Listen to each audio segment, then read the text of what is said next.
Merhabalar, finans dünyasına hoş geldiniz. Eğer bu tür analizleri beğeniyorsanız kanalımıza belki abone olmayı düşünebilirsiniz. Bize destek olmuş olursunuz. Bugün sizinle Kale Kim, Kimyevi Maddeler Sanayi ve Ticaret AŞ'ye finansallarını masaya yatırıyoruz. Elimizde ne var? Son 10 dönemin finansal raporları ve en son çıkan faaliyet raporu. Ama başlamadan hemen çok önemli bir konunun altını çizelim. Burada konuştuğumuz tamamen bilgilendirme amaçlı. Sakın ha bir yatırım tavsiyesi olarak algılanmasın. Kararlarınızı kendi araştırmanızla vermeniz en doğrusu. Peki amacımız ne burada? Bu belgeler ne anlatıyor? KLKOİM'nin mali durumu nasıl? İşler nereye gidiyor? Sağlam mı büyüyor yoksa bazı riskler mi var? Gelin hep beraber şu rakamların dilini çözmeye çalışalım. O zaman başlayalım hemen. Raporlara ilk bakışta dikkat çekiyor. KLKOİM'nin finansal durumu bayağı bir iyileşme gösteriyor. Son 10 çeyrekte satış gelirleri neredeyse 4'e katlanmış. Muazzam bir büyüme bu, değil mi? Kesinlikle. Burada esas ilginç olan bu büyümenin iki temelden beslenmesi. Hem içerideki talep güçlü hem de ihracat stratejileri işe yaramış görünüyor. Şöyle bir örnek vereyim. Yurtdışı satışlar 10 çeyrek önce 335 bin TL gibi bir rakamken son dönemde 1,6 milyon TL'nin üzerine çıkmış. Hatta faaliyet raporunda gördüğüm kadarıyla 2024 için ihracat büyüme hedeflerini %15-20 arasından %25 üzerine çekmişler. Bu da ne demek? Farklı coğrafyalara açılıyorlar, döviz kazanıyorlar ve riski dağıtıyorlar bir nevi.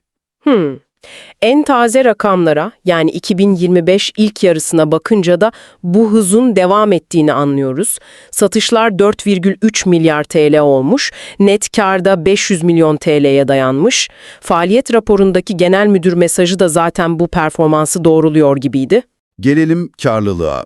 Çünkü büyüme tamam ama karlı büyüme önemli. Brüt kar marjı son çeyrekte %39 dolaylarında. Bu oldukça iyi bir oran. Artan maliyetler var tabii ki ama anlaşılan fiyat ayarlamalarıyla bu güçlü marjı koruyabilmişler. Esas faaliyet kar marjı %17, net kar marjı da %11. Yani şirket büyürken para kazanma yeteneğini de kaybetmiyor. Bu çok olumlu. Peki bütün bu operasyonel başarı bilançoya nasıl yansıyor? Orada da çarpıcı rakamlar var sanırım. Toplam varlıklar %335 gibi bir oranla büyüyerek 1,86 milyar TL'den 8,1 milyar TL'ye fırlamış. Özellikle duran varlıklar neredeyse 7 kat artmış. Bu da faaliyet raporunda bahsedilen yeni tesis yatırımlarının, şu ÇED onayı alınan projelerin bilançodaki izi olsa gerek. Aynen öyle. Bunu bir de finansman yapısıyla birlikte okumak lazım. Şirket bu kadar hızlı büyürken borcunu arttırmamış, tam tersine azaltmış. Mesela borç öz kaynak oranı 0,70'lerden 0,43'e inmiş. Toplam borcun toplam varlıklara oranı da 0,41'den 0,30'a gerilemiş. Yani bu ne anlama geliyor? Büyüme daha çok şirketin kendi kazandığı parayla öz kaynaklarla finanse ediliyor. Borçla değil. Likiditeye bakarsak o da çok sağlam. Cari oran 2 civarında ki bu kısa vadeli borçlarını rahatça ödeyebileceğini gösterir. Hatta şirketin net nakit pozisyonu pozitif. Yani kasadaki nakit borçlarından fazla. Bu müthiş bir finansal güç göstergesi. Evet, bu önemli bir detay. Öz kaynaklarda tabii bu durumda 4,5 kat artıp 5,66 milyar TL'ye ulaşmış. Bunun kaynağı da büyük ölçüde geçmiş yıllardan biriken kârlar ve son dönem kârı. Bir de üst üste 4. yıl temettü dağıtıyorlar değil mi? Mayıs 2025'te 200 milyon TL. Bu da hem kârlılığın bir sonucu hem de yatırımcısına bir güven mesajı veriyor aslında. Nakit akışlarına da kısaca bir değinelim isterseniz. Orada da sağlıklı bir tablo var. İşletme faaliyetlerinden güçlü bir nakit girişi sağlanıyor.